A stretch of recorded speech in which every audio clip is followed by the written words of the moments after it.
आप सभी का स्वागत है आपका अपना क्लास मैजिकल क्लास 2.0 में। तो आज पढ़ेंगे भारतीय संविधान की प्रस्तावना या उद्देशिका। तो चाहे आप किसी भी एग्जाम की तैयारी कर रहे हैं, आपको यहाँ से भी 1 से 2 प्रश्न देखने को मिल जाएंगे। और इस क्लास का PDF आपको हमारे टेलीग्राम पर मिल जाएगा, जिसका लिंक डिस्क्रिप्शन में मौजूद है। तो चलिए क्लास की शुरुआत करते हैं। भारतीय संविधान की प्रस्तावना या उद्देशिका। प्रस्तावना या उद्देशिका भारतीय संविधान का एक महत्वपूर्ण हिस्सा है जो संविधान के उद्देश्यों और मूल्य को परिभाषित करता है। ठीक है ना। जो प्रस्तावना या उद्देशिका है तो यह संविधान का एक महत्वपूर्ण हिस्सा है जो संविधान के उद्देश्यों और मूल्य को परिभाषित करता है। यानी कि जो हमारा संविधान है यह किस प्रकार होगा, इसमें किन किन बातों का वर्णन किया होगा, यह सभी प्रस्तावना के जरिए हमें उद्देश्य मिलता है। यह संविधान के प्रारंभ में लिखा गया एक बयान है जो संविधान के कुछ मुख्य उद्देश्य और सिद्धांतों को बताता है। ठीक है ना। जो प्रस्तावना है तो यह संविधान के प्रथम पेज पर लिखा गया है जो कि संविधान के मुख्य उद्देश्यों और सिद्धांतों को बताता है। इसमें संविधान के मूल्यों और आदर्शों को संक्षेप में प्रस्तुत किया गया है।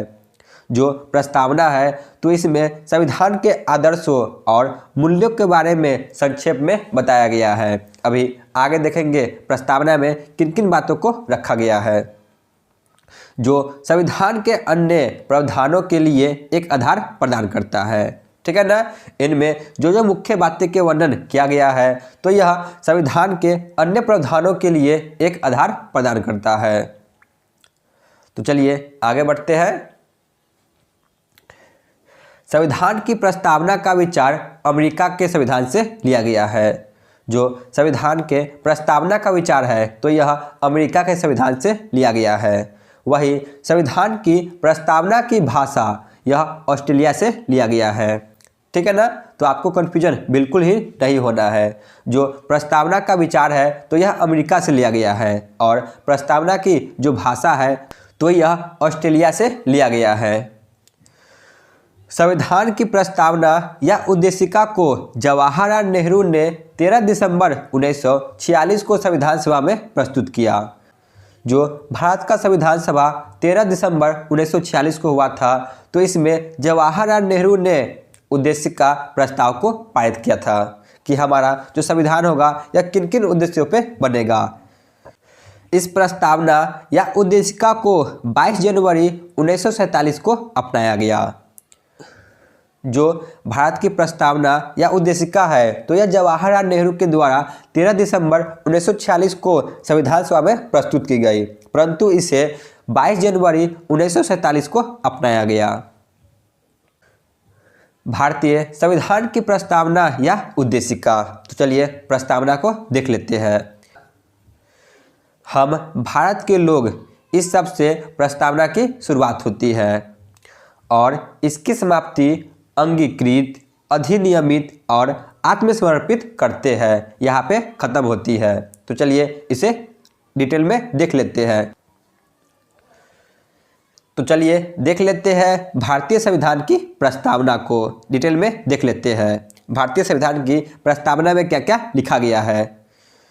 हम भारत के लोग भारत को एक संपूर्ण प्रभुत्व संपन्न समाजवादी पथनिरपेक्ष लोकतंत्रात्मक गणराज्य बनाने के लिए तथा उसके समस्त नागरिक को सामाजिक, आर्थिक और राजनीतिक न्याय, विचार, अभिव्यक्ति, विश्वास, धर्म और उपासना की स्वतंत्रता, प्रतिष्ठा और अवसर की समानता प्राप्त कराने के लिए तथा उन सब में व्यक्ति की गरिमा और राष्ट्र की एकता और अखंडता सुनिश्चित करने वाली बंधुत्व बढ़ाने के लिए दृढ़ संकल्प होकर अपनी इस संविधान सभा में आज तारीख 26 नवंबर 1949 ईस्वी को एतद द्वारा इस संविधान को अंगीकृत, अधिनियमित और आत्मसमर्पित करते हैं। ठीक है ना।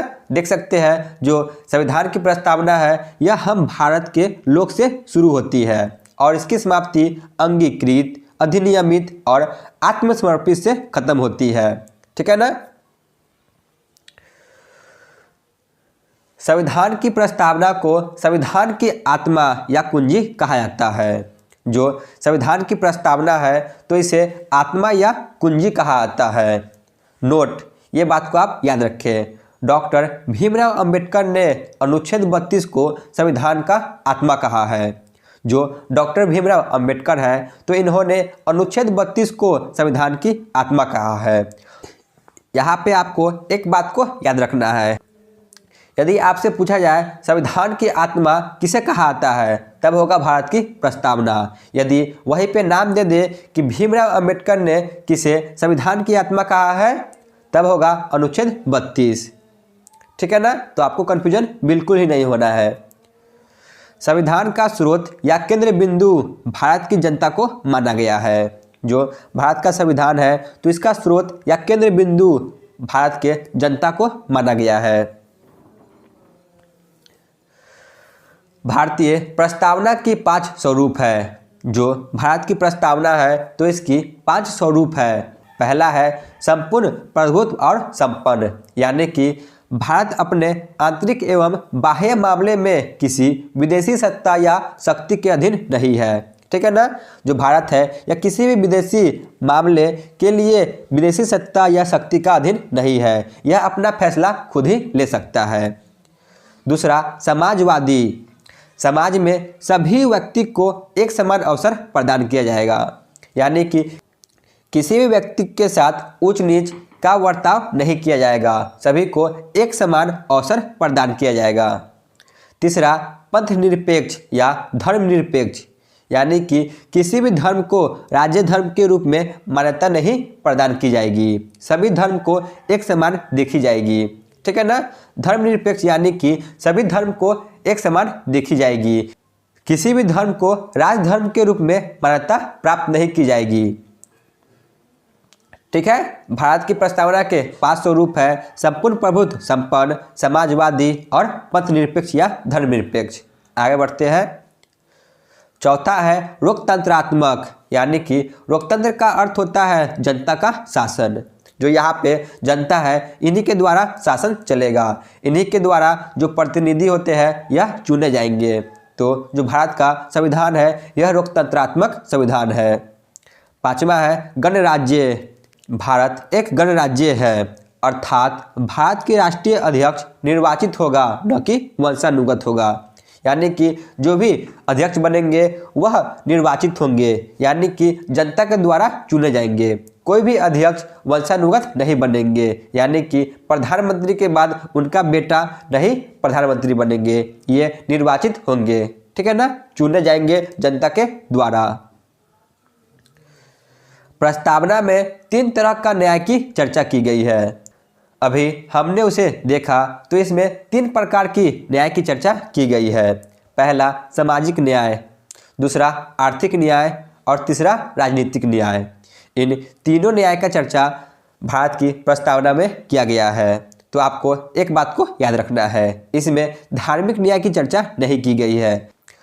आपको एग्जामिनर यही प्रश्न पूछकर फंसाते हैं कि बताइए जो भारत की प्रस्तावना है तो इसमें धार्मिक न्याय की चर्चा की है या नहीं की है।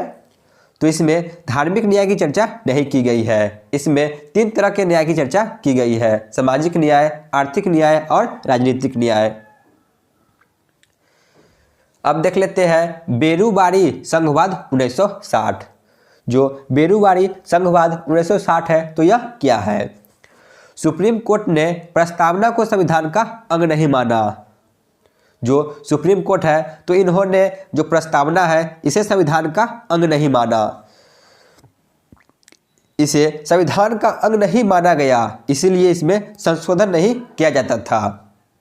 जो भारत की प्रस्तावना है तो सुप्रीम कोर्ट ने इसे संविधान का अंग नहीं माना, जिस कारण इसमें संशोधन नहीं किया जा सकता, क्योंकि जब तक संविधान का अंग नहीं होगा तब तक इसमें संशोधन नहीं किया जा सकता।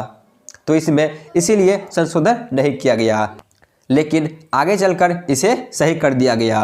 देखते हैं। अब है केशवानंद भारतीवाद यानी कि केरल राज्य विवाद 1973। सुप्रीम कोर्ट ने प्रस्तावना को संविधान का अंग मान लिया। 1973 में केशवानंद भारतीवाद केरल राज्य विवाद 1973 में जो सुप्रीम कोर्ट है तो इन्होंने प्रस्तावना को संविधान का अंग मान लिया। प्रस्तावना को संविधान का अंग नहीं माने थे पहले, परंतु 1973 में यह प्रस्तावना को भी संविधान का अंग मान लेते हैं। अब इसमें संविधान संशोधन किया जा सकता था, ठीक है ना। इसमें अब संशोधन किया जा सकता है, तो इसमें संशोधन किया गया और इसमें नए नए शब्द को जोड़ा गया। देखते हैं आगे। प्रस्तावना में अब तक केवल एक ही बार संशोधन 1976 में हुआ था। जो भारत की प्रस्तावना है तो इसमें मात्र एक बार ही संशोधन हुआ है, जो कि 1976 में हुआ था।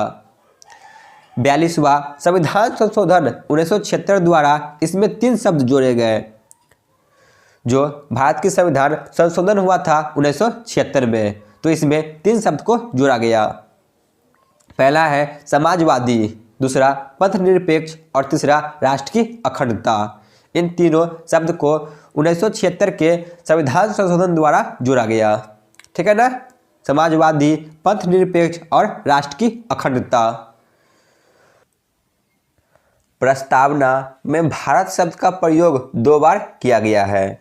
जो भारत की प्रस्तावना है तो इसमें भारत शब्द का प्रयोग 2 बार किया गया है। ये भी क्वेश्चन पूछा गया था, इसीलिए इसे कवर कर दिए है कि बताइए भारतीय संविधान की जो प्रस्तावना है तो इसमें भारत शब्द का प्रयोग कितनी बार किया गया है, तो इसका प्रयोग 2 बार किया गया है। स्वतंत्रता, समानता और बंधुत्व, यह तीनों शब्द फ्रांस की क्रांति के नारे से लिया गया है। जो स्वतंत्रता, समानता और बंधुत्व शब्द का बात की गई है भारत की प्रस्तावना में, तो ये शब्द फ्रांस की क्रांति से ली गई है।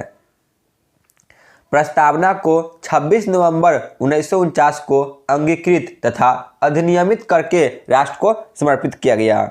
जो प्रस्तावना है तो इसे 26 नवंबर 1949 को ही अंगीकृत तथा अधिनियमित कर राष्ट्र को समर्पित किया गया था, ठीक है। तो आगे चलते हैं। अब देख लेते हैं भारत की प्रस्तावना से महत्वपूर्ण कथन जो महान व्यक्ति ने कहा है उनके बारे में। पहले है के.एम. मुंशी। के.एम. मुंशी ने प्रस्तावना को क्या क्या कहा है, यहाँ से ये प्रश्न बहुत सारे बनते हैं। तो के.एम. मुंशी ने प्रस्तावना को भारतीय संविधान का जन्म कुंडली कहा है, राजनीतिक जन्म कुंडली भी कहा है और हमारी संप्रभु लोकतांत्रिक गणराज्य का भविष्य कहा है। तो इन तीनों बातों को के.एम. मुंशी द्वारा कहा गया था। भारतीय संविधान की यह जन्म कुंडली है, यह राजनीतिक जन्म कुंडली है और तीसरा हमारी संप्रभु लोकतांत्रिक गणराज्य की भविष्यत है। इसके बाद N.A. पालकीवाला ने प्रस्तावना को कहा कि यह भारतीय संविधान का परिचय पत्र है, ठीक है ना। जो N.A. पालकीवाला है तो इन्होंने कहा कि यह संविधान का परिचय पत्र है। इसके बाद संविधान सभा के अध्यक्ष सर अल्लादी कृष्ण स्वामी अय्यर ने कहा कि प्रस्तावना हमारे दीर्घकालीन सपनों का विचार है। जो प्रस्तावना है तो यह हमारे दीर्घकालीन सपनों का एक विचार है। तो ये सभी कथन महान व्यक्तियों के द्वारा कहा गया था। आगे बढ़ते हैं।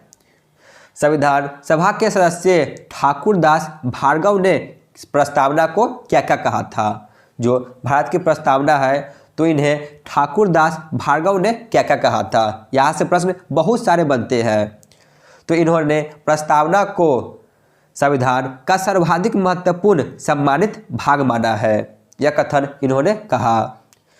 प्रस्तावना संविधान की आभूषण है। जो प्रस्तावना है यह संविधान का आभूषण है। प्रस्तावना संविधान की आत्मा है। प्रस्तावना संविधान की कुंजी है। यह सभी कथन ठाकुर भार्गव ने कहा था। और प्रस्तावना एक उचित स्थान है जहाँ से कोई भी संविधान का मूल्यांकन कर सकता है, ठीक है ना। यानी कि यह कहते हैं कि जो प्रस्तावना है एक उचित स्थान है और यहाँ से कोई भी इसका मूल्यांकन कर सकता है। इन 5 विचार को ठाकुर भार्गव ने कहा था। एक बार और देख लेते हैं। प्रस्तावना संविधान का सर्वाधिक महत्वपूर्ण सम्मानित भाग है। प्रस्तावना संविधान का आभूषण है। प्रस्तावना संविधान का आत्मा है, प्रस्तावना संविधान की कुंजी है और प्रस्तावना एक उचित स्थान है जहां से कोई भी संविधान का मूल्यांकन कर सकता है। तो यहाँ पे हमारा थ्योरी सेक्शन कंप्लीट होती है। चलिए चलते हैं प्रीवियस ईयर क्वेश्चन पे। पहला प्रश्न है, प्रस्तावना का विचार किस देश से लिया गया है?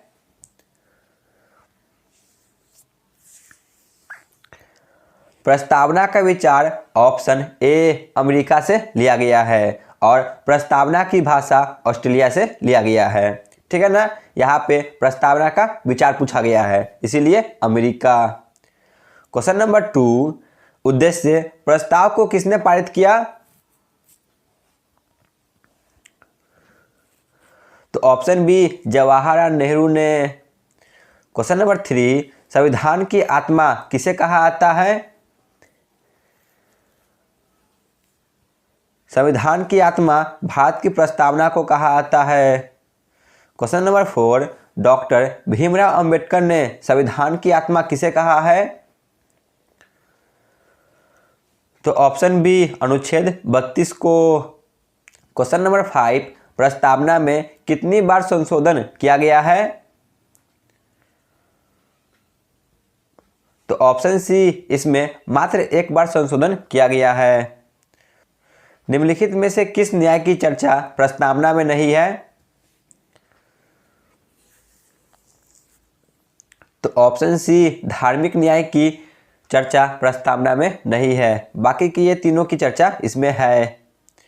क्वेश्चन नंबर 8, प्रस्तावना भारतीय संविधान की जन्म कुंडली है, यह कथन किसने कहा? यह यूपीएससी में पूछा गया प्रश्न है। तो ऑप्शन बी के.एम. मुंशी के द्वारा कहा गया था। क्वेश्चन नंबर 9 जो कि आज के क्लास का अंतिम प्रश्न है, प्रस्तावना संविधान की आत्मा, आभूषण व कुंजी है, यह कथन किसने कहा था? यह कथन ऑप्शन सी ठाकुर भार्गव के द्वारा कहा गया था। तो आज का क्लास यहीं पे समाप्त होती है। आप लोग जरूर बताएं कि आपको यह क्लास कैसा लगा। धन्यवाद।